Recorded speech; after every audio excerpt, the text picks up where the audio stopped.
Senja kelabu di Gresik. Langit Gresik sore itu berwarna kelabu, sekelabu hatiku. Debu jalanan beterbangan di tiup angin, menambah kesan suram pada hari yang sudah payah. Aku, Arya, berdiri di depan toko kelontongku, mengamati jalanan yang mulai ramai oleh lalu lalang orang pulang kerja. Tiba-tiba, sosok Renta muncul dari balik kerumunan. Seorang pengemis tua, dengan pakaian lusuh dan wajah penuh keriput, menghampiriku. Tangannya yang kurus terulur, memohon belas kasihan. "Nak, tolonglah, sudah 3 hari saya tidak makan," lirihnya dengan suara serak. Entah mengapa, hatiku terasa jengkel. Mungkin karena seharian sudah lelah melayani pembeli, atau mungkin karena aku memang sedang tidak ingin diganggu. Tanpa berpikir panjang, aku membentaknya.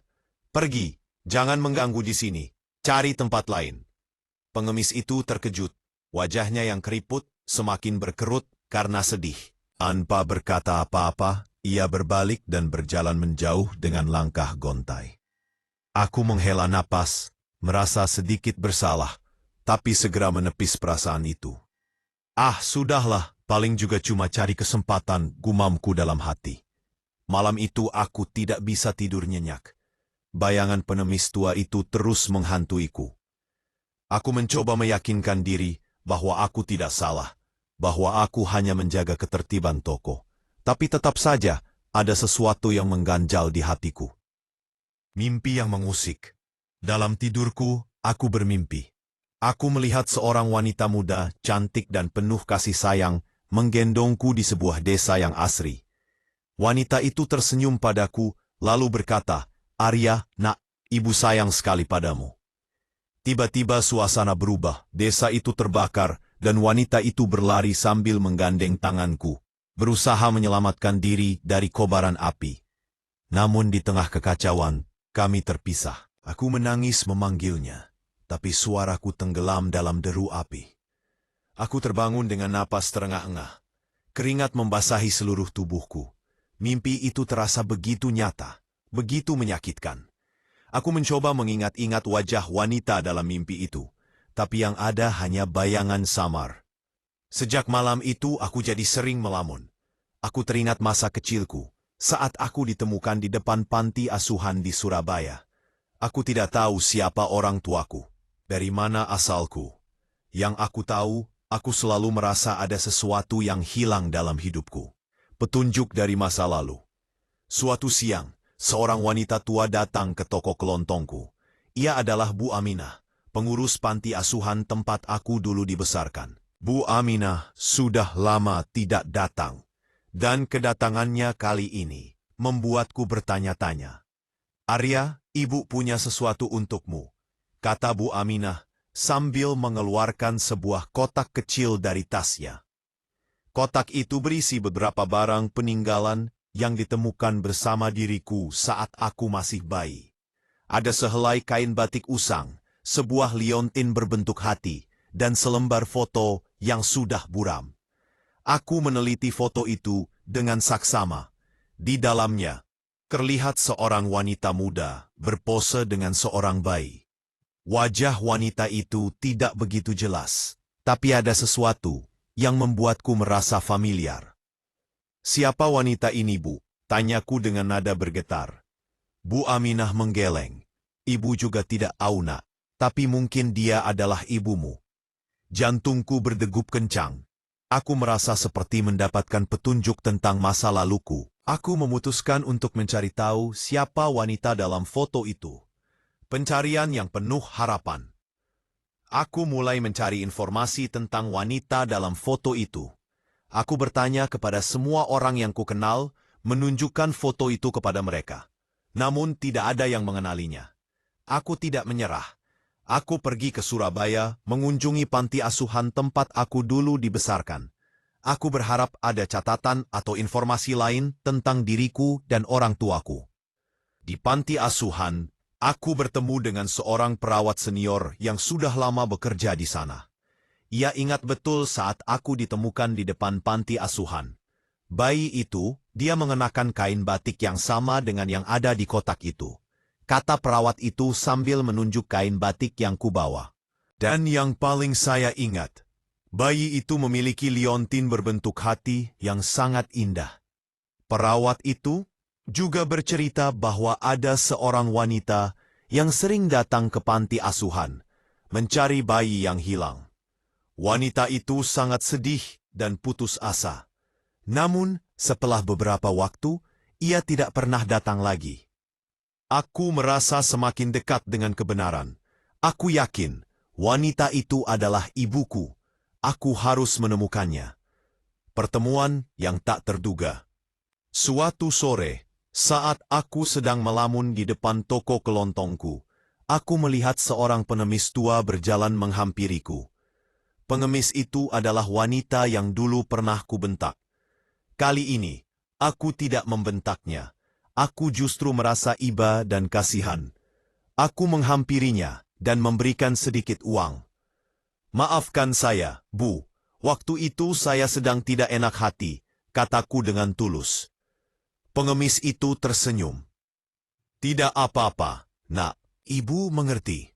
Saat pengemis itu tersenyum, aku terkejut. Aku melihat sesuatu yang familiar di wajahnya. Kerutan di wajahnya, tatapan matanya, senyumnya, semuanya mengingatkanku pada wanita dalam foto. Aku meraih liontin berbentuk hati yang selalu kubawa. Aku menunjukkannya kepada pengemis itu. "Apakah ibu pernah melihat liontin ini?" tanyaku dengan nada bergetar. Pengemis itu terkejut, matanya membelalak. Ia meraih liontin itu dengan tangan gemetar. "Setelah ini liontin milikku," katanya dengan suara serak. "Dulu aku memberikannya kepada anakku." Aku terdiam. Aku tidak percaya dengan apa yang baru saja kudengar. Pengemis tua di hadapanku ini adalah ibuku. "Ibu," lirihku dengan air mata mulai membasahi pipiku. Aku mengangguk. "Aryana, apakah ibu kamu?" Aku memeluknya erat.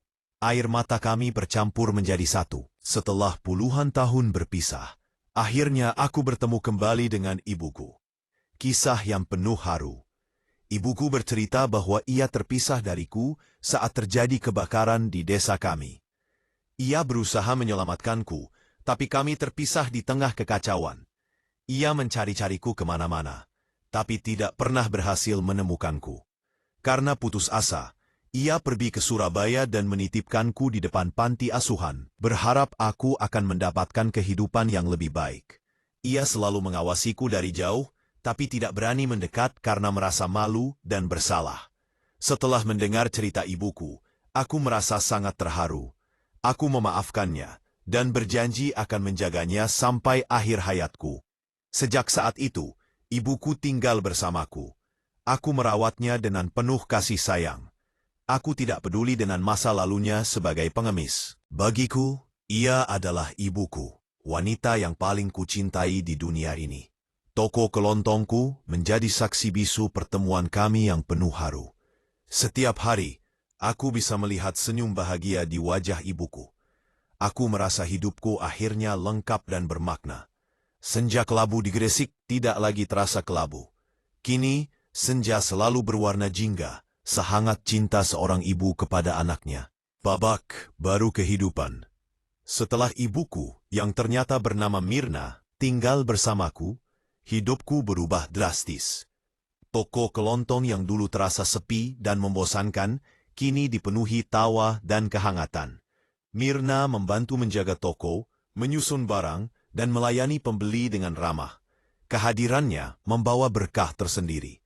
Banyak pelanggan yang senang dengan keramahannya, dan toko kami semakin ramai dikunjungi. Namun, kebahagiaan kami tidak datang tanpa tantangan. Beberapa tetangga dan kenalan mencibir dan bergunjing tentang Mirna. Mereka tidak percaya bahwa seorang pengemis tua bisa menjadi ibu kandungku.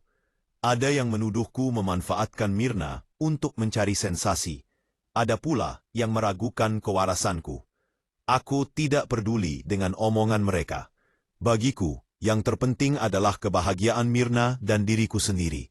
Aku membuktikan kepada mereka bahwa cinta dan kasih sayang tidak mengenal status sosial atau masa lalu. Aku merawat Mirna dengan sepenuh hati, memenuhi semua kebutuhannya, dan melindunginya dari segala macam hinaan. Mirna sendiri merasa sangat bersyukur bisa kembali bersamaku. Ia tidak pernah menyangka bahwa doanya selama ini akan terkabul. Ia selalu berdoa agar bisa bertemu kembali dengan anaknya, meskipun hanya sekali seumur hidupnya. Kini, ia tidak hanya bertemu, tetapi juga bisa tinggal bersamaku, berbagi suka dan duka, mencari tahu masa lalu Mirna. Setelah beberapa waktu, aku mulai penasaran dengan masa lalu Mirna. Aku ingin tahu apa yang sebenarnya terjadi pada dirinya, dan mengapa ia bisa menjadi seorang pengemis. Aku bertanya kepadanya tentang keluarganya, pekerjaannya, dan kehidupannya sebelum kebakaran yang memisahkan kami. Awalnya, Mirna enggan bercerita. Ia merasa malu dan trauma dengan masa lalunya. Namun, setelah aku meyakinkannya bahwa aku tidak akan menghakimi atau menyalahkannya, ia akhirnya bersedia membuka diri. Mirna bercerita bahwa ia berasal dari keluarga petani sederhana di sebuah desa kecil di lereng Gunung Bromo. Ia menikah muda dengan seorang pria yang sangat dicintainya. Mereka hidup bahagia dan dikaruniai seorang anak laki-laki, yaitu aku. Namun, kebahagiaan mereka tidak berlangsung lama. Suaminya meninggal dunia karena sakit. Mirna harus berjuang sendirian untuk menghidupi dirinya dan anaknya. Ia bekerja keras di ladang, menanam sayuran dan buah-buahan. Suatu malam, terjadi kebakaran besar di desa mereka. Api melalap seluruh rumah dan ladang. Mirna berusaha menyelamatkan diri dan anaknya, tetapi mereka terpisah di tengah kekacauan. Mirna kehilangan segalanya, rumah, ladang, dan anak yang sangat dicintainya. Setelah kebakaran, Mirna menjadi depresi dan putus asa. Ia tidak tahu harus kemana dan bagaimana caranya bertahan hidup. Ia berkeliling dari satu kota ke kota lain, mencari pekerjaan. Namun tidak ada yang mau menerimanya, karena ia sudah tua dan tidak memiliki keterampilan. Akhirnya, Mirna terpaksa menjadi seorang pengemis. Ia mengandalkan belas kasihan orang lain untuk bisa makan dan bertahan hidup. Ia hidup dalam kemiskinan dan kesengsaraan selama bertahun-tahun, sampai akhirnya ia bertemu kembali denganku, menemukan keluarga Mirna. Setelah mendengar cerita Mirna, aku merasa sangat sedih dan iba. Aku berjanji akan membantunya menemukan keluarganya yang hilang. Aku ingin mengembalikan kebahagiaan yang telah direnggut darinya. Aku mulai mencari informasi tentang keluarga Mirna di desa asalnya. Aku pergi ke Gunung Bromo, mengunjungi desa-desa di sekitarnya, dan bertanya kepada penduduk setempat. Aku menunjukkan foto Mirna saat masih muda, berharap ada yang mengenalinya. Setelah beberapa hari mencari, aku akhirnya menemukan seorang wanita tua yang mengenal Mirna. Wanita itu adalah Bulastri, teman masa kecil Mirna. Bulastri bercerita bahwa keluarga Mirna sudah lama pindah dari desa itu. Mereka pergi mencari kehidupan yang lebih baik di kota lain. Bulastri memberikan informasi tentang keluarga Mirna kepadaku. Ia mengatakan bahwa Mirna memiliki seorang adik laki-laki bernama Joko. Joko bekerja sebagai seorang guru di sebuah sekolah dasar di Malang. Aku segera pergi ke Malang dan mencari Joko. Setelah beberapa jam mencari, aku akhirnya menemukan sekolah tempat Joko mengajar.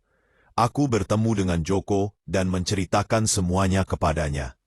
Awalnya Joko tidak percaya dengan ceritaku. Ia mengira aku adalah seorang penipu yang ingin memanfaatkan dirinya dan keluarganya. Namun, setelah aku menunjukkan foto Mirna dan menceritakan detail-detail tentang masa lalunya, Joko akhirnya percaya. Joko sangat terkejut dan bahagia mendengar bahwa kakaknya masih hidup. Ia sudah lama mengira bahwa Mirna telah meninggal dunia dalam kebakaran itu. Ia segera menghubungi keluarganya dan memberitahukan kabar baik itu.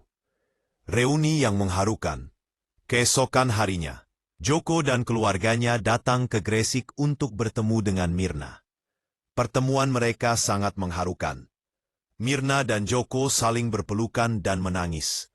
Mereka tidak bisa mengungkapkan betapa bahagianya mereka bisa bertemu kembali setelah puluhan tahun berpisah. Keluarga Joko sangat senang menerima Mirna kembali. Mereka mengajak Mirna untuk tinggal bersama mereka di Malang. Namun, Mirna menolak tawaran itu. Ia mengatakan bahwa ia ingin tetap tinggal bersamaku di Gresik. Ia sudah merasa bahagia dan nyaman bersamaku, dan ia tidak ingin berpisah lagi.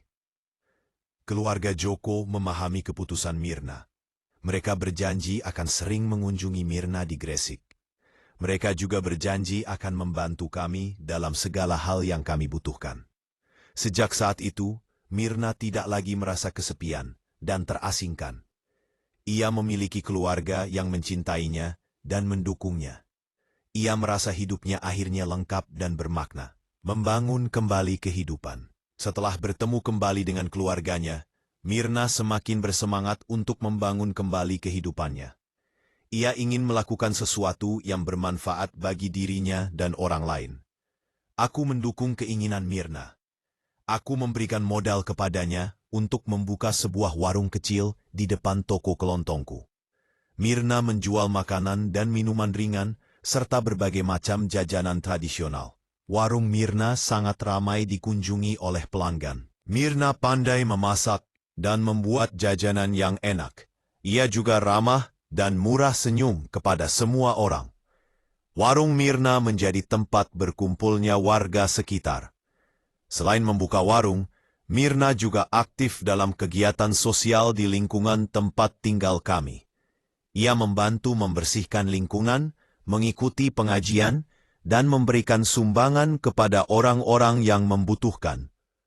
Mirna menjadi sosok yang dihormati dan dicintai oleh masyarakat sekitar. Ia membuktikan bahwa usia tua bukanlah halangan untuk berkarya dan memberikan manfaat bagi orang lain. Pelajaran hidup. Dari kisah Mirna, aku belajar banyak hal tentang kehidupan. Aku belajar bahwa cinta dan kasih sayang tidak mengenal batas usia, status sosial, atau masa lalu. Aku belajar bahwa setiap orang berhak mendapatkan kesempatan kedua untuk memperbaiki hidupnya. Aku belajar bahwa kebahagiaan sejati adalah ketika kita bisa berbagi dengan orang lain. Pasal 3, aku juga belajar bahwa masa lalu tidak bisa diubah, tetapi masa depan bisa kita rancang. Kita tidak boleh terus-menerus terpuruk dalam kesedihan dan penyesalan. Kita harus bangkit dan berjuang untuk meraih impian kita. Kisahku dan Mirna menjadi inspirasi bagi banyak orang. Kami membuktikan bahwa tidak ada yang mustahil jika kita memiliki keyakinan dan semangat yang kuat.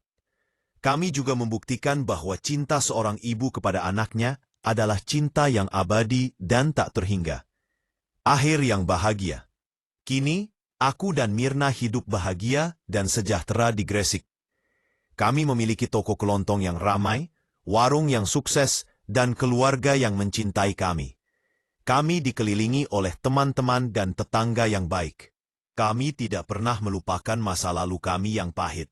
Kami selalu bersyukur atas apa yang telah kami capai. Kami juga selalu berusaha untuk membantu orang-orang yang membutuhkan. Kami berharap kisah kami bisa menjadi inspirasi bagi banyak orang. Kami ingin menyampaikan pesan bahwa tidak ada kata terlambat untuk meraih kebahagiaan. Selama kita memiliki cinta, harapan, dan keyakinan, kita pasti bisa melewati segala macam rintangan dan mencapai impian kita. Senja di Gresik selalu indah. Langit berwarna jingga, laut berkilauan, dan angin bertiup sepoi-sepoi. Aku dan Mirna sering duduk di depan toko kelontong kami, menikmati keindahan alam dan merenungkan perjalanan hidup kami. Kami merasa sangat bersyukur atas semua yang telah kami alami. Kami tahu bahwa kami telah menemukan kebahagiaan sejati. Warisan untuk generasi mendatang. Waktu terus berlalu.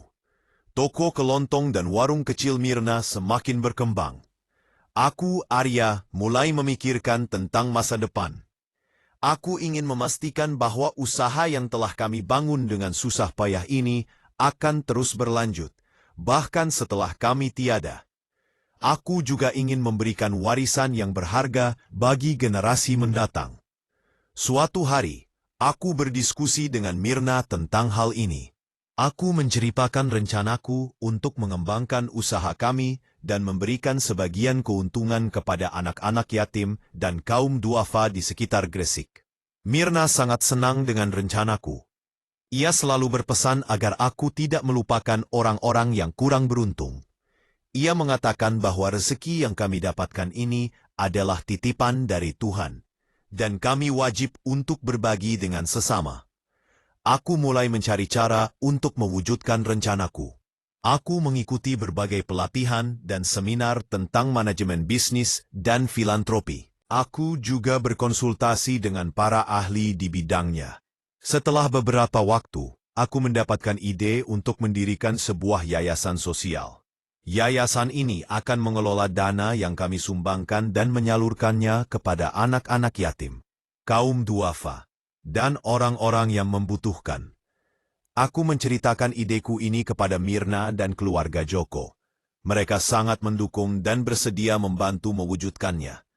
Kami membentuk tim kecil yang terdiri dari aku, Mirna, Joko, dan beberapa teman dekat.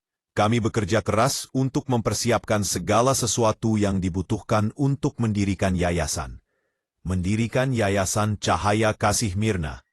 Setelah melalui proses yang panjang dan melelahkan, akhirnya yayasan sosial yang kami impikan berhasil didirikan. Kami menamainya Cahaya Kasih Mirna, sebagai penghormatan kepada Mirna yang telah memberikan inspirasi dan semangat bagi kami semua. Yayasan Cahaya Kasih Mirna memiliki visi untuk mewujudkan masyarakat Gresik yang sejahtera, adil, dan berkeadilan. Misi yayasan ini adalah 1. Memberikan bantuan pendidikan, kesehatan, dan ekonomi kepada anak-anak yatim dan kaum duafa. 2. Memberikan bantuan pendidikan, kesehatan, dan ekonomi. 3. Menyelamatkan negasi dan usaha negara. 4. Memberikan pendidikan anak-anak yang mereka memulihkan penganjah. Dan ketiga, memberikan bantuan pendidikan sehat, kesehatan, dan ekonomi. Dan yang kelima, mendidik anak dan kaum yatim kepada anak-anak yang telah memiliki masyarakat Gresik yang menjadi gestra. 4. Memberikan bantuan pendidikan anak-anak yatim dan kaum duafa. 2. Memberikan bantuan pendidikan ekonomi kepada anak-anak yatim dan kaum duafa. 3. Memberikan bantuan pendidikan para anak-anak yang menjadi gestra dan cukup kesempurnaan masyarakat Gresik. 4. Memberikan bantuan pendidikan, kesehatan, dan ekonomi. Dan yang kedua, memberikan bantuan pendidikan ekonomi kepada anak-anak yatim dan kaum duafa. 3. Memberikan bantuan meningkatkan kualitas sumber daya manusia melalui pelatihan dan pemberdayaan masyarakat. 3. Melestarikan nilai-nilai budaya dan kearifan lokal. 4. Menjalin kerjasama dengan berbagai pihak untuk mencapai tujuan bersama. Setelah yayasan resmi berdiri, kami mulai menjalankan berbagai program dan kegiatan sosial. Kami memberikan beasiswa kepada anak-anak yatim yang berprestasi, memberikan bantuan modal usaha kepada kaum duafa, dan menyelenggarakan pelatihan keterampilan bagi masyarakat. Kami juga mengadakan kegiatan sosial lainnya, seperti bakti sosial, donor darah, dan pengobatan gratis. Kami bekerja sama dengan berbagai pihak, seperti pemerintah daerah, perusahaan swasta, organisasi masyarakat, dan relawan. Dampak positif bagi masyarakat. Kehadiran Yayasan Cahaya Kasih Mirna memberikan dampak positif yang signifikan bagi masyarakat Gresik. Anak-anak yatim dan kaum duafa mendapatkan bantuan yang mereka butuhkan untuk meningkatkan kualitas hidup mereka. Masyarakat mendapatkan kesempatan untuk mengembangkan diri dan meningkatkan keterampilan mereka. Yayasan Cahaya Kasih Mirna juga berhasil membangun kesadaran masyarakat tentang pentingnya berbagi dan peduli terhadap sesama. Banyak orang yang terinspirasi untuk ikut serta dalam kegiatan sosial yang kami lakukan. Mirna merasa sangat bangga dan bahagia melihat dampak positif yang dihasilkan oleh yayasan yang didirikannya. Ia mengatakan bahwa ini adalah warisan yang paling berharga yang bisa ia berikan kepada generasi mendatang. Merawat tradisi dan budaya lokal. Selain fokus pada kegiatan sosial, Yayasan Cahaya Kasih Mirna juga memiliki komitmen untuk melestarikan nilai-nilai budaya dan kearifan lokal Gresik. Kami menyelenggarakan berbagai kegiatan yang bertujuan untuk memperkenalkan dan mempromosikan budaya Gresik kepada masyarakat luas. Kami mengadakan festival seni dan budaya, pameran kerajinan tangan, dan pertunjukan musik tradisional. Kami juga menerbitkan buku-buku tentang sejarah, budaya, dan kuliner Gresik. Kami bekerja sama dengan para seniman, budayawan, dan tokoh masyarakat untuk mengembangkan potensi budaya Gresik. Kami juga melibatkan generasi muda dalam kegiatan pelestarian budaya. Kami percaya bahwa budaya adalah identitas suatu bangsa. Dengan melestarikan budaya, kita bisa menjaga jati diri kita dan memperkuat rasa persatuan dan kesatuan. Menjalin kerjasama dengan berbagai pihak. Yayasan Cahaya Kasih Mirna menyadari bahwa untuk mencapai tujuan yang besar, kami tidak bisa bekerja sendiri. Kami membutuhkan dukungan dan kerjasama dari berbagai pihak. Kami menjalin kerjasama dengan pemerintah daerah, perusahaan swasta, organisasi masyarakat, perguruan tinggi, dan media massa. Kami juga menjalin kerjasama dengan yayasan sosial lainnya, baik di tingkat lokal, nasional, maupun internasional. Kami berpartisipasi dalam berbagai forum dan kegiatan yang membahas tentang isu-isu sosial dan budaya. Kami juga aktif dalam advokasi kebijakan publik yang berpihak kepada masyarakat. Kami percaya bahwa dengan menjalin kerjasama dengan berbagai pihak, kami bisa memperluas jangkauan dan meningkatkan efektivitas program dan kegiatan kami. Menghadapi tantangan dan rintangan. Perjalanan Yayasan Cahaya Kasih Mirna tidak selalu mulus. Kami menghadapi berbagai tantangan dan rintangan. Ada kalanya kami kekurangan dana, kesulitan mencari relawan, atau menghadapi birokrasi yang rumit.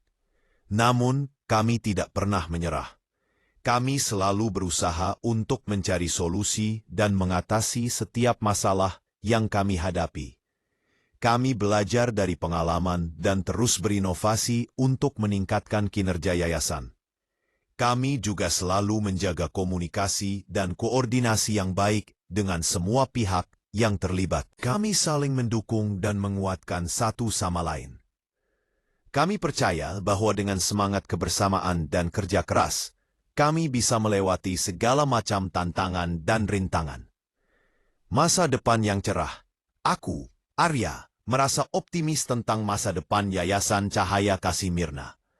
Aku yakin bahwa yayasan ini akan terus berkembang dan memberikan manfaat yang lebih besar bagi masyarakat Gresik. Aku berharap bahwa yayasan ini akan menjadi inspirasi bagi orang lain untuk melakukan hal yang sama.